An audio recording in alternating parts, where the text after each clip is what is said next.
Hai semuanya, kenalin nama aku Risma. Aku merupakan salah satu mahasiswi Wing 1 Tulung Agung.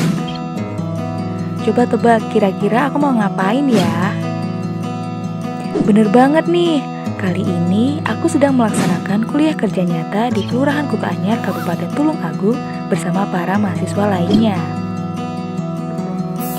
Oh iya, walau di masa pandemi saat ini, jangan lupa untuk tetap mematuhi protokol kesehatan ya teman-teman.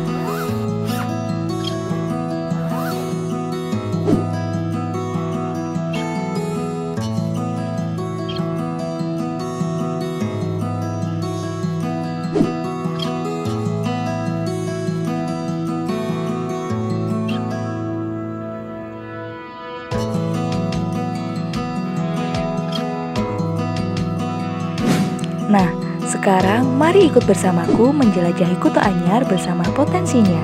Selamat menyaksikan.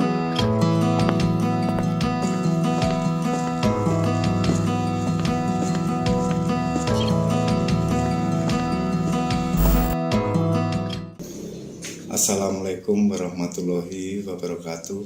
Saya Julianto, Kepala Kelurahan Kuto Anyar Tulung Agung, sangat mengapresiasi kegiatan kuliah kerja nyata Win 1 yang bertempat di Kelurahan Kuto Anyar. Adapun potensi kelurahan yang ada di Kuto Anyar antara lain Kletek, Kerupuk Rambak, Layang-layang, Wayang Potehi, aksesoris barongan, dan lain-lain.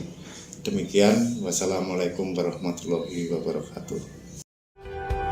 Kuto Anyar apabila dieja bersuku kata menjadi kuto dan anyar. Yang dalam bahasa Jawa kata kuto sama halnya dengan kuto. Dalam bahasa Indonesia bermakna kota. Dan kata anyar itu sendiri dalam bahasa Jawa bermakna anyar. Sedangkan dalam bahasa Indonesia bermakna baru. Jadi Kuto Anyar apabila diejakan dapat bermakna sebagai sebuah kota baru. Nama tersebut sesuai dengan berbagai cerita yang berkembang di masyarakat Kuto Anyar, baik dari para tokoh, para orang tua yang diceritakan turun-temurun, namun dipercaya dan berkembang di kalangan masyarakat luas. Kelurahan Kuto Anyar bertempat di Kecamatan Tulung Agung, Kabupaten Tulung Agung, Jawa Timur, yang memiliki luas wilayah 1,15 km persegi dengan jarak 2 km ke ibu kota Kecamatan Tulung Agung. Kelurahan Kuto Anyar yang memiliki luas lahan 115,40 hektar yang terbagi menjadi 10 RW dan 28 RT, di mana 65 hektar digunakan sebagai sawah, 45,72 hektar digunakan sebagai pekarangan dan bangunan, dan 4,68 hektar adalah tanah kering. Pola pembangunan lahan di Kelurahan Kuto Anyar lebih didominasi oleh produksi tanaman hortikultura, diikuti dengan produksi bahan pangan serta produksi peternakan. Sebagian besar mata pencaharian penduduk di Kelurahan Kuto Anyar ialah pedagang. Selain berdagang di daerah Kalingrowo, ada juga penduduk yang membuka lapangan pekerjaan melalui UMKM, seperti halnya produksi kerupuk rambak dan kletek. Selain itu, Kelurahan Kuto Anyar memiliki kesenian tradisional yaitu jaranan dan reog. Kerupuk Rambak SC milik Ibu Maratus beralamat di Jalan Maijen Sungkono Gang 3 nomor 61A Kelurahan Kuto Anyar, Kabupaten Tulung Agung. Adapun proses pengolahan kerupuk rambak itu sendiri meliputi perebusan, penirisan, penjemuran, pemotongan, hingga pada tahap terakhir yakni penggorengan dan pembungkusan sesuai dengan produk kemasan.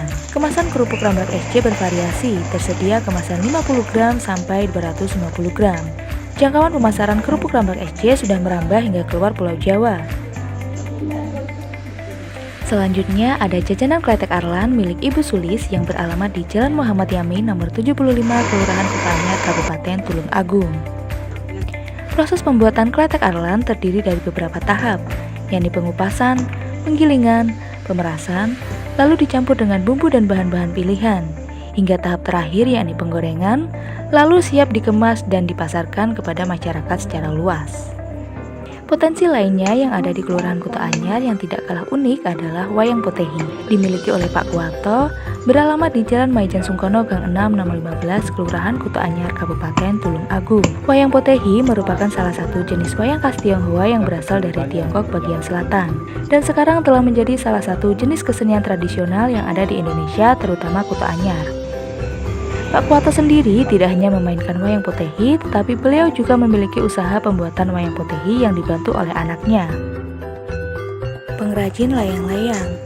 Usaha ini dimulai oleh Bapak Agus Prasetyo Nugroho yang beralamat di Jalan Muhammad Yamin RT 3 RW 7, Kelurahan Kuto Anyar, Kabupaten Tulung Agung. Awal mulanya, Pak Agus memproduksi layang-layang pada tahun 1998 ketika sang anak meminta dibelikan layang-layang.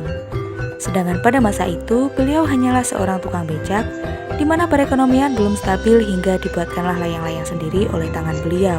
Proses perjalanan panjang yang dilakukan beliau membuahkan hasil di saat layang-layang yang dibuatnya dipajang di depan rumah dan menarik perhatian para tetangga. Ketidaksengajaan inilah yang akhirnya membawa beliau memiliki hobi baru dan bisnis baru, yaitu sebagai pengrajin layang-layang. Kemudian ada aksesoris barongan yang juga dimiliki oleh Bapak Agus Prasetyo Nugroho. Awal mula Pak Agus memproduksi celana barongan ini berawal dari produksi layang-layang yang hanya musiman. Kenapa harus celana barongan? Beliau mencari suatu hal yang mana jika diproduksi dan menjadi suatu bisnis, itu tidak terpaut akan hal musiman. Pertimbangan lain ialah dilihat potensi di Kelurahan Kuto Anyar yang tinggi akan tradisi barongan di kalangan anak-anak usia TK. Indonesia kaya akan sumber daya alam maupun manusianya, dan dari sumber daya tersebut terciptalah karya dan kreativitas yang beragam. Sebelum hal itu tenggelam seiring dengan perkembangan zaman, bukankah lebih baik kita melestarikan dan mendukungnya? Kalau bukan dari kita, siapa lagi? Sekian potensi yang ada di Kelurahan Kuto Anyar, Kabupaten Tulung Agung. Terima kasih sudah meluangkan waktu untuk menonton video ini. Semoga menambah wawasan dan bermanfaat bagi kita semua. Wassalamualaikum.